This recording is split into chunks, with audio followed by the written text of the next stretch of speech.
Okay, we're live. Hi, this is William Ramsey. Welcome to William Ramsey Investigates. On today's show, I have a very special guest. He just published a book this year, 2021, February of 2021. He published a book titled, I Have a Devil Inside Me, The True Story of Satanic Murder in Miami.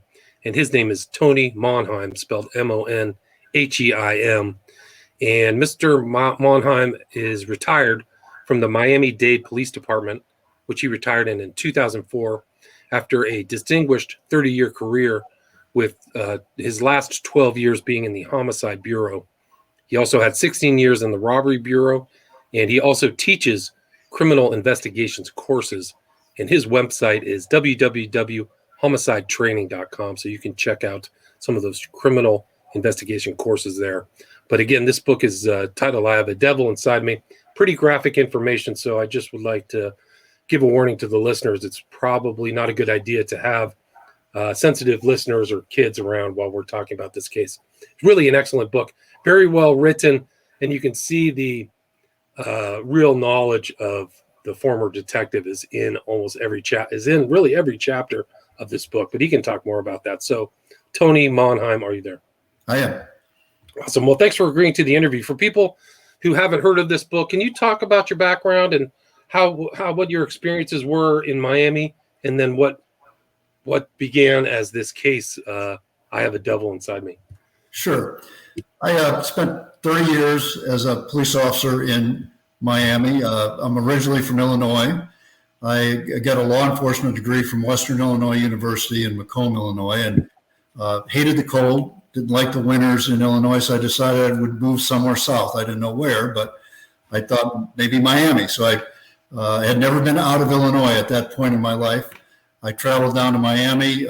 Actually, the college had some recruiters from Miami-Dade Police Department on campus one day, and they interested me in the Miami-Dade Police Department. So I traveled down to Miami, took the testing, went through the testing procedures, went through the academy, and became a police officer.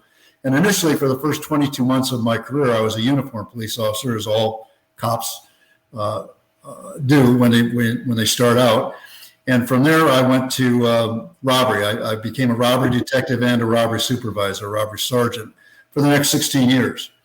At some point after 16 years, I decided I wanted to get a little more in-depth into investigations, and was recruited by a couple of detectives from the Homicide Bureau to come to Homicide, which I did. So I remained in Homicide for the remainder of my career, which is a 12-year span, until I retired in 2004. And as you probably know, Miami at that time, from the 80s to the 90s and into the 2000s, was probably one of the biggest hotspots for murder and homicide, police shooting investigations in the entire country, particularly the 80s. In fact, I mentioned that in my book, how the 80s really defined Miami at the time through crime. We had a number of events that occurred, the Mariel boat lift being one, the McDuffie riots being another, crack cocaine, just the importation of cocaine into Miami changed Miami dramatically from a sleepy little city into a booming metropolis flush with money. Banks just sprouted up on corners everywhere, and there were jewelry stores that opened, just money everywhere. And that can be attributed to the influx of cocaine. And cocaine, of course, came from Colombia. And along with the cocaine came murders and ripoffs, cocaine ripoffs. So we during the 80s, we had an unprecedented increase in homicides. And that's basically where I made my bones. I worked in those times, and that's where you learned how to be a detective. And it was just overwhelming at times. The amount of the caseload was just overwhelming. In fact, during one year when I was in robbery, we had over 8,000 robberies, armed robberies in Miami alone, handled by 30 detectives. So each detective really learned his craft by doing the same thing over and over and over and over. It was a very tough time in Miami. Yeah, I mean, you can see that in the book. Like, you guys put down one case, pick up another one, even in robbery or homicide. And then you talked about some of these booby boys that I'd never heard of. like super ultra violent stuff was happening in Miami right there around the 80s, like very dangerous times. And really, I mean, I think you write in your book too, the city itself grew. It must have grown really exponentially in the time that you were working there. Is that correct? It did, and that, again, that can be fueled by the cocaine, the influx of cocaine. Brickell Avenue is one of the main financial centers in downtown Miami, and banks and branch banks throughout Miami, they sprouted up overnight. And the money that was transferred into these banks back then in the 80s, there was no $10,000 limit that the feds had put on depositing money. You could deposit as much money as you wanted any time. In fact, Colombian drug dealers would bring satchels, suitcases of money into the banks, and there was so much money at the time that they would literally burn up counting machines trying to count this money. And they would eventually, it got to the point they would just weigh the money to determine how much money was there because it took so long to count it. So that drug influence is what really propelled Miami into stardom, if you will, and it became a more populous city because of that. Right. So that whole South Florida area just grew exponentially. All the condominiums, all kinds of things for laundering that money too. And so you've seen many things, I'm sure, down there during that time, which led you to this case kind of at the latter part of your career, correct? That's true. I was just getting ready to, actually, I had retired during this case. During the working this case, I retired. It was the last part of my career. I'd been in homicide for about a decade, the past decade. And of course, working homicide in Miami, you see all kinds of cases. The murder cases that we were involved in Miami were bizarre, to say the least. But this one really caught my attention. And over the years, I always thought that this would be the case that I would like to chronicle. I would like to somehow make sure that this case was remembered. And over the years, I had been contacted by several authors who had read about the case on the internet. They had maybe searched the archives of the Miami Herald and found out about the case and contacted me wanting with the intent of writing a book about the case. So several times I sat down with several authors, went over my notes, gave them the information about the case, and nothing. There was no book. No one ever published a book. They talked about it a lot, but nothing ever happened. So when the lockdowns for COVID occurred, I decided, well, this needs to be told. This story needs to be told. So I decided to sit down and write it myself. And I don't know if anyone has ever thought about writing a book. I can tell you this: over the years, friends and family have heard my stories, and I as you mentioned, I teach classes throughout the country. And I tell people the stories about the homicide days of Miami, and everyone says to me, write a book. You should write a book. Writing a book is hard. I can tell you. It's very, very difficult. It's not just sitting down and writing. So I started writing a book because of COVID and because I thought that, I had some time. We were locked down, and I thought that the story needed to be told. But I found out how difficult it was, and many times I gave up. I started a chapter, and I would give up. And if it wasn't for my wife who prodded me along and gave me encouragement, I don't know if I would have finished it, because it is really difficult to sit down and chronicle a case and write a book. Well, I can tell you your writing is excellent, but also your details and your experience really is an exception to a lot of the true crime books that I've read. I've read quite a few. So kudos to you for writing and taking the time to memorialize this. There's a lot of pictures, very graphic pictures in the book. A lot of it's very well detailed, much more so than other true crime books that I've read. So that's another exception to kind of the true crime norm that's in this book. But for this case, can you talk about where it started in Miami and your involvement? Sure. It's basically a very simple case. It's not a whodunit. It's a love triangle. a woman who had two boyfriends. One of the boyfriends becomes angry.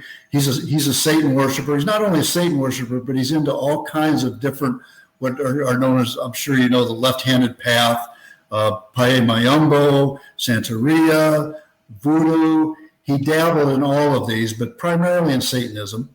And he decided that he was going to kill the ex-boyfriend of his current girlfriend. And in the process of doing that, he used some ritualistic things that he did during the case that are very interesting, I thought. One of the things that we're very familiar with down in Miami is Santeria. Of course, Santeria is everywhere. We're very familiar with Pae Mayumbo.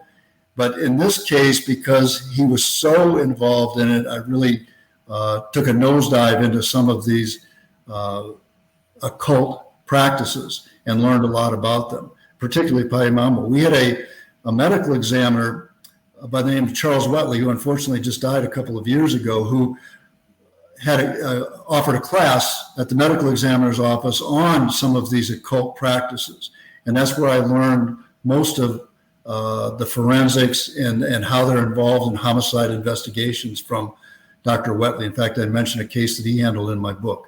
Yeah, you mentioned a case where he said he predicted that something would return within 21 days based on his knowledge of it, and it happened. So I thought it was interesting. When I was reading your book, I looked up Wetley because of his interest in the occult, and unfortunately, he just passed away within the last year or so.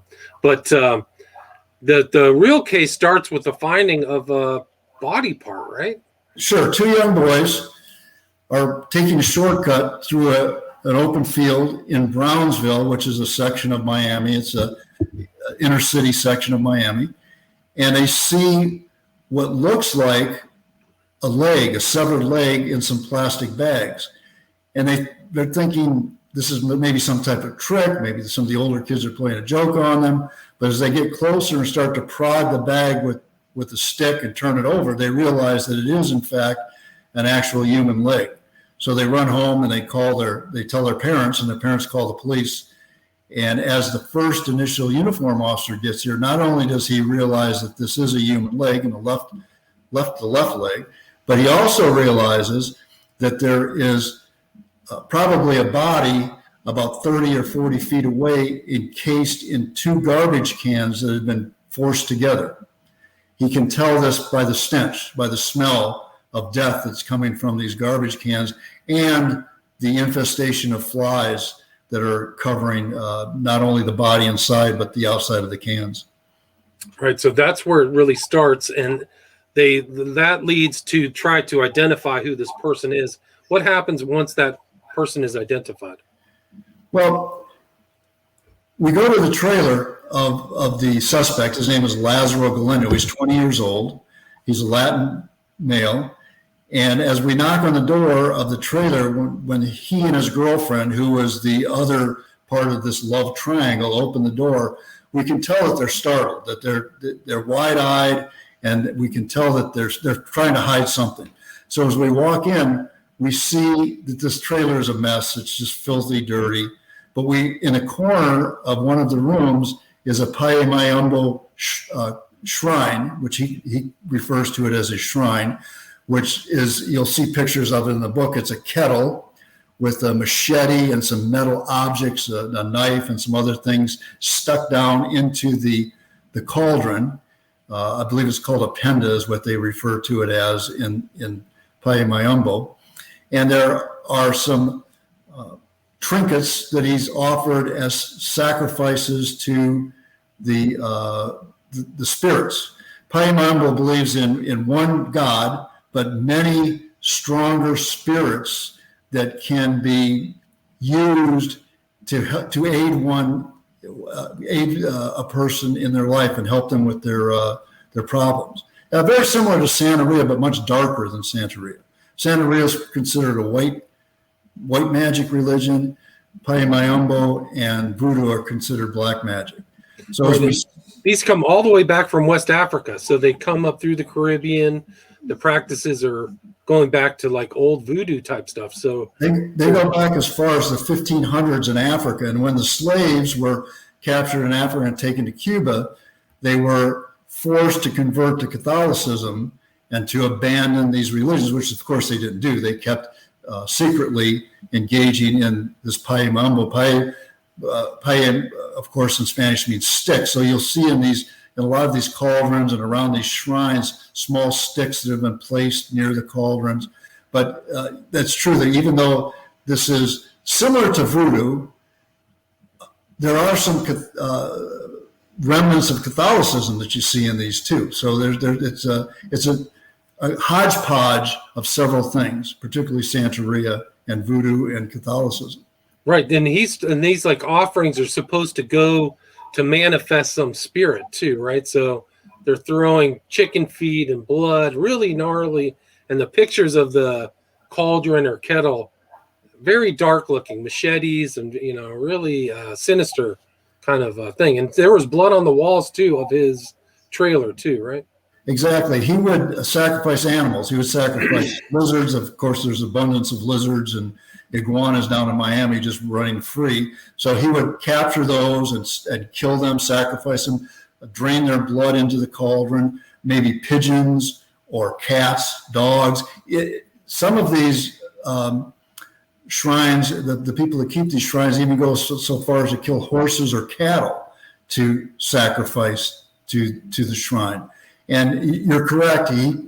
When we were looking at the shrine, I noticed there was some blood spatter on one of the walls that looked like cast-off spatter. It was elongated, and that indicated to me that there's some kind of force that threw that blood onto the wall. And I asked him, I said, Lazaro, how did this blood get on the wall? And he thought very quickly, I thought, on his feet. And he said, when I pulled the head off a pigeon, when I sacrificed one of my pigeons, the blood spattered onto the wall. But as it turned out, we tested the wall. It turned out it was the blood of the victim. We did DNA testing on the blood, and it became the victim's blood. Wow. So somehow they had his blood or his body in there, and they cut off all of the victim's fingers too, right? They never did. You guys ever find his fingers? We never did. And that is one of the hallmarks of Paye Mayombo too, that the ultimate sacrifice is to use a human skull or body parts, human body parts. Now, what the adherents to this religion will do is they'll rob graves. They will go to a mausoleum and maybe take a skull and use that, or they may go to a fresh grave in a cemetery and dig it up and cut off some of the fingers or maybe a hand and use that. So when we learned that he was in this Paye Mayombo, and the missing fingers that we saw at the autopsy kind of made sense, that maybe he had used these in some type of sacrifice. But to answer your question, no, we never did find those. Right. So he may have eaten them too, right? So like it was never, I don't know if it was ever clarified in your book, but yeah, really dark stuff. And I think the victim was overkill. I think the autopsy, you said like he was stabbed a million times, but died from a blunt force to the head, something like that, right? He had been stabbed in front of Lazaro Galindo's trailer 17 times. He stabbed him initially. He kind of caught him off guard and stabbed him in the stomach a couple of times. And then as the victim fell to the ground, he knelt over him, stabbed him over and over and over in the throat, head, and chest. And anyone who's worked homicides know that when you stab someone in the throat or the face or the upper chest, that's a sign of intense animosity or hatred. So, and overkill, and the fact that he stabbed him 17 times. He then drugged him because he was worried about some of the people in the trailer park witnessing what he had done or seeing the body. He drugged him into his trailer. And as he drug him in through the front door, he heard the victim give out a gasp or a moan. Realizing he was still alive, he stabbed him the 18th time into the chest, and he actually stabbed him into his lung, and he could hear the air being expelled out of the lung. He then took the hatchet from his cauldron, his Paye Mayombo cauldron, and hit him repeatedly in the skull until, as he said, quoting him, until his brains came out. Yeah, just really incredible, like super violent. And this guy had a really creepy history too, not just that. Like he said he he was killing animals from very early age, right? That's true. In fact, he said that his family hated him because they knew how bizarre he acted as a child. He said he always enjoyed cutting up animals, either dead or alive, but preferably alive, because he liked to see the pretty colors, as he called it, when he opened up the animals. In fact, his family was furious at him because the family dog had puppies one day, and he took all of the puppies and murdered them, killed them by cutting them open, he said, just to see the pretty colors inside the little puppies. And as it turns out, from that day on, his family was very angry with him because of these practices. So he, even as a young teenager, he did not live at home. He kind of lived on the streets. And he said he was demon possessed, right? He had some kind of entity. That's an interesting story. When eventually I talked to him at the homicide office, that's when he tells me the title of the book. He said to me, Sarge, I have a devil inside me, and it tells me what to do. So he proceeds to tell me the story about his uncle. He had an uncle who was a dope dealer, a drug dealer in Miami, who had enemies. And at a New Year's Eve party one year, he was assassinated, executed by some rival drug dealers who shot him in the back of the head multiple times. And Lazaro told me that his uncle was possessed by an evil spirit known as Candelo.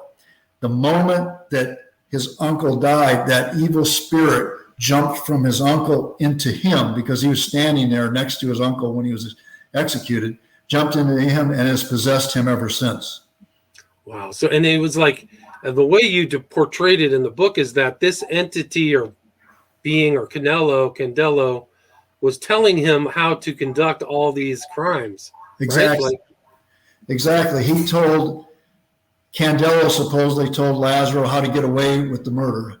He told him, in fact, initially when he committed the murder, it was Candelo who reminded him that he had a switchblade knife in his pocket and that he should use that on the victim. So according to Lazaro Galindo, the suspect in this case, or the subject in this case, he was told by Candelo to kill this victim.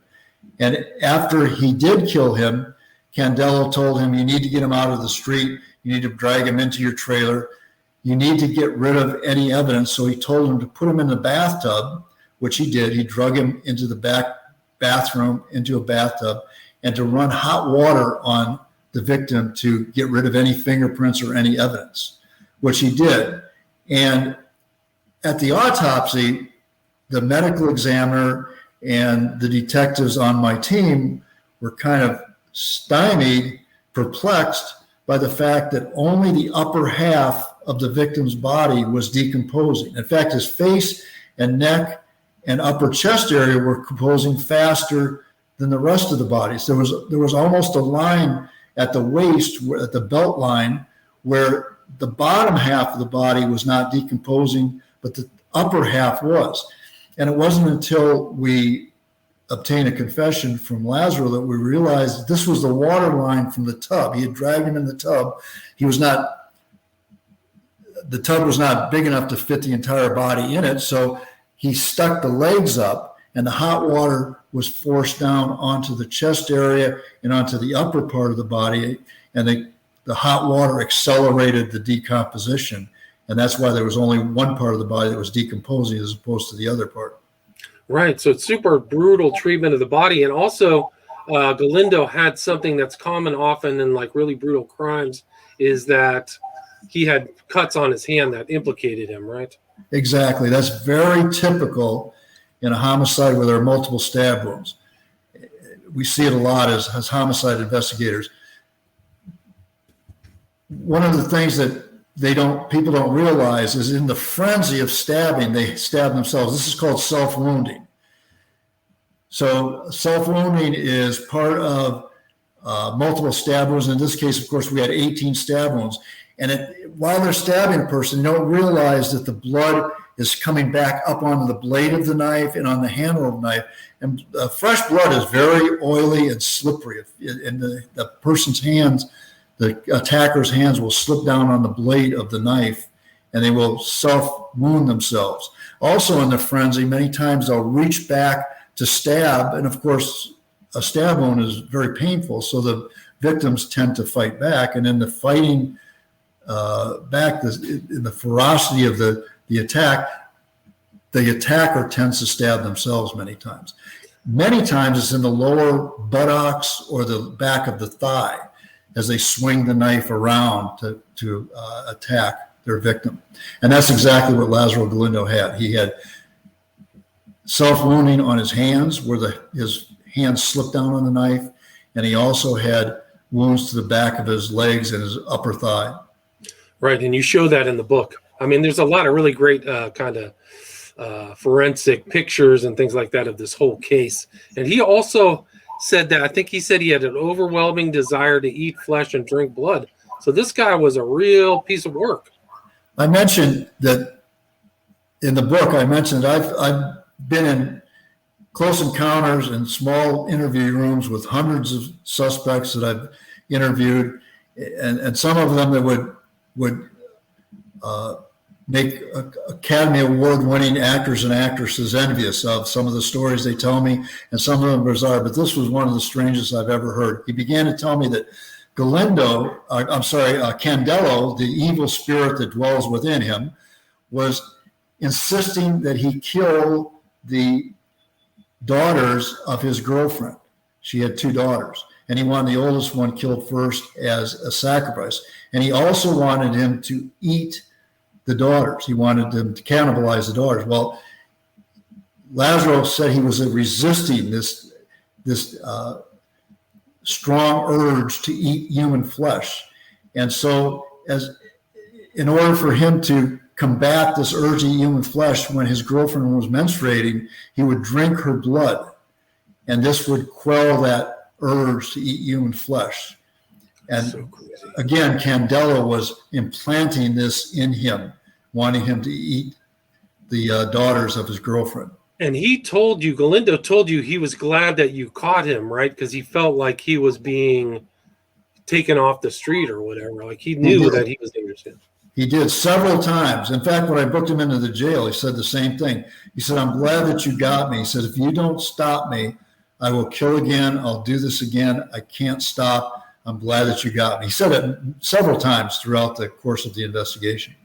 And the confession, he confessed and wrote, he drew a bunch of pictures and there's pictures in your book where he's complying, like you're taking him to the sites of his crimes, right?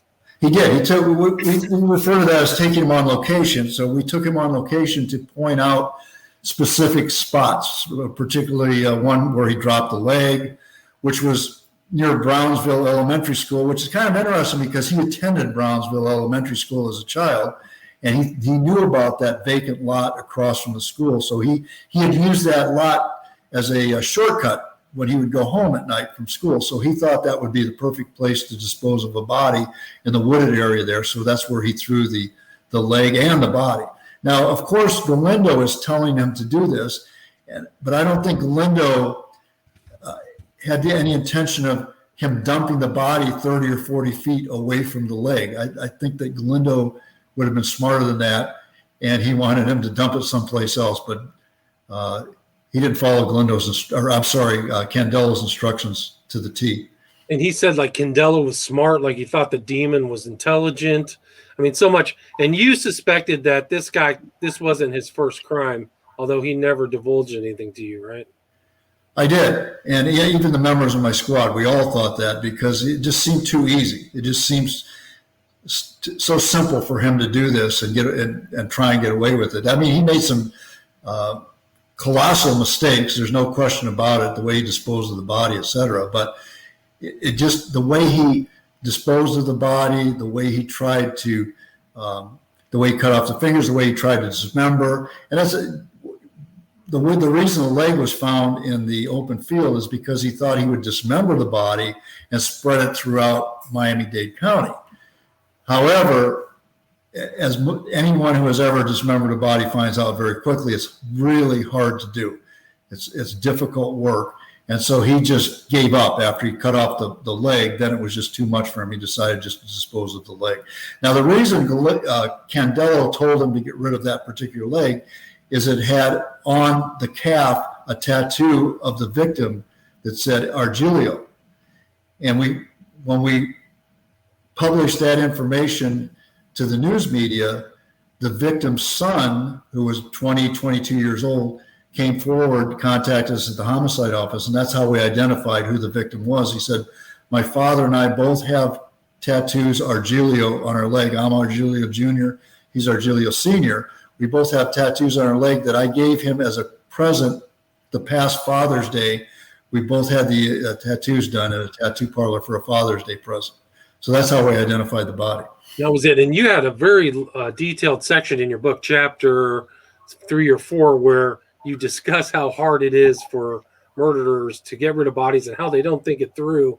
And often that's like one of the clues or keys to solving cases. And that's interspersed throughout this book is your deep knowledge of criminology, etc. So I highly recommend people check this book out.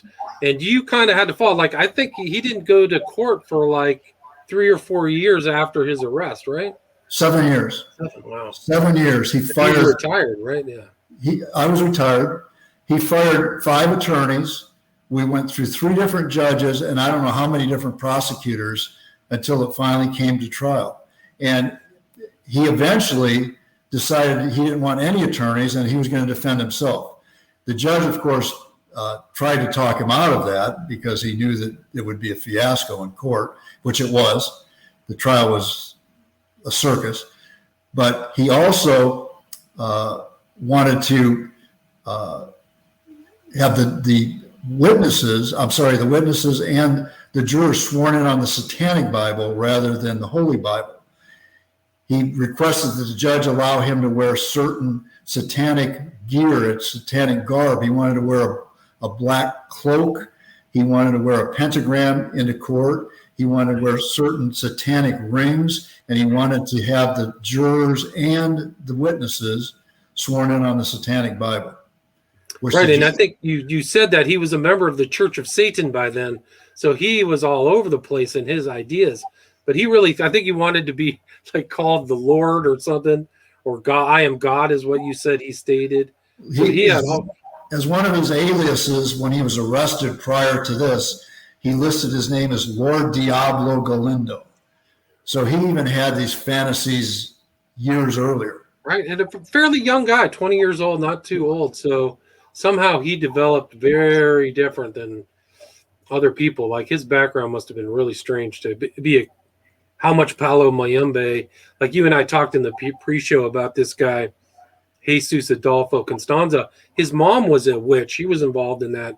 Did you ever hear anything about this guy's family or mother or parents being involved in this kind of occultism? No, actually his family seemed very normal, which I was surprised. I was shocked when I knocked on the door and spoke to his parents. They seemed very nice people, very, very normal family.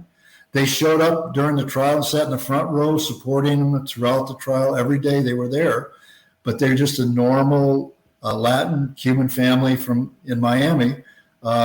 Somehow he went astray, and and I talked to them about that, and they really don't know what happened, but they did repeat the story about the dog, the puppies. Then they thought that was his downfall when he started doing that. They don't know why he started doing it, but he did. Yeah, that's really crazy. An excellent book. Highly recommend this book. Tony, where is the best place for people to get I Have a Devil Inside Me?